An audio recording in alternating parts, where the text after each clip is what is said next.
जलवायु परिवर्तनको असर सबै भेगका आम मानिसमा परेको छ। हिमाल निकटका बस्ती र पहाडका डाँडा पाखादेखि खोला किनारामा जीविकोपार्जन गर्नेहरू बढी थाहै नपाई प्रभावित छन्।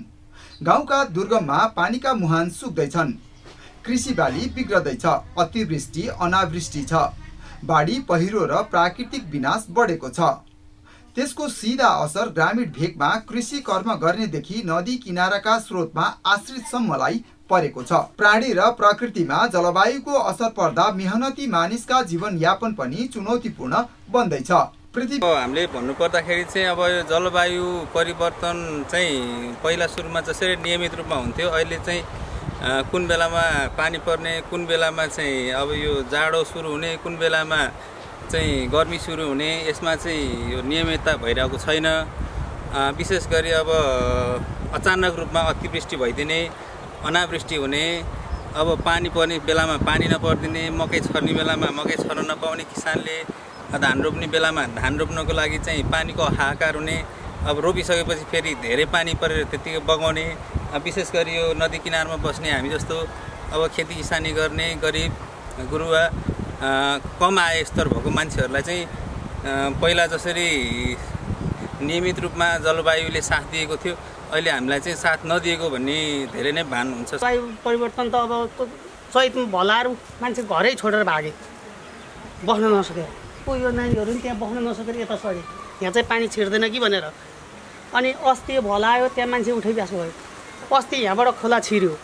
अब परिवर्तन कसरी? अब चैत वैशाखमा पानी खडेरी गएर मकै त्यस्तो मरिरहेछ। दिनको बढ्दो तापमानका कारण हिमाली र उच्च पहाडी भागमा त्यसको प्रत्यक्ष असर परेको छ। त्यसैले वातावरण जोगाउन सके मात्रै हरेक प्राणी जगतको अस्तित्व सहज रहने जानकारहरूको भनाइ छ। पृथ्वीको तापमान बढ्दा हिमाली क्षेत्रहरूमा कीटजन्य रोगको प्रकोप पनि बढेको छ।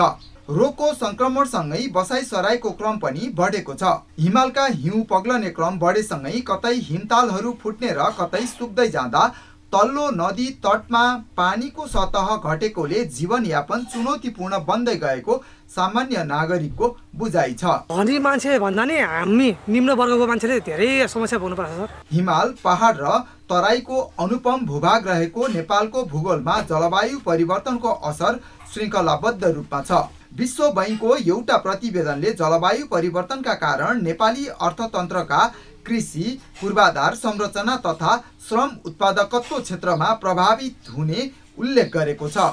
यसैगरी जलवायु परिवर्तनसँगै मौसममा आएको परिवर्तनले तापमान, अनावृष्टि, अतिवृष्टि, बाढी, पहिरो, नदी कटानले कृषि उत्पादनका क्षेत्रमा नकारात्मक प्रभाव पारिरहेको छ। जलवायु परिवर्तनका कारण कृषि क्षेत्रमा पर्ने प्रभावले सन् 2030 सम्ममा कुल आर्थिक वृद्धि दर 0.7 देखि 0.8% सङ्कुचन हुने आकलन गरिएको छ। जलवायु परिवर्तनको भयावह अवस्थाले चिन्ता बढाएको बेला नेपालले आयोजना गरेको राष्ट्रिय महत्त्वको अन्तर्राष्ट्रिय सम्मेलन सगरमाथा संवादले अभेगमा रहेर अवहेलना महसुस गरेका आम नागरिकको जीवनयापन पनि सहज हुने आशा जगाएको छ। शिव सिलवाल, नेपाल टेलिभिजन, धादिङ।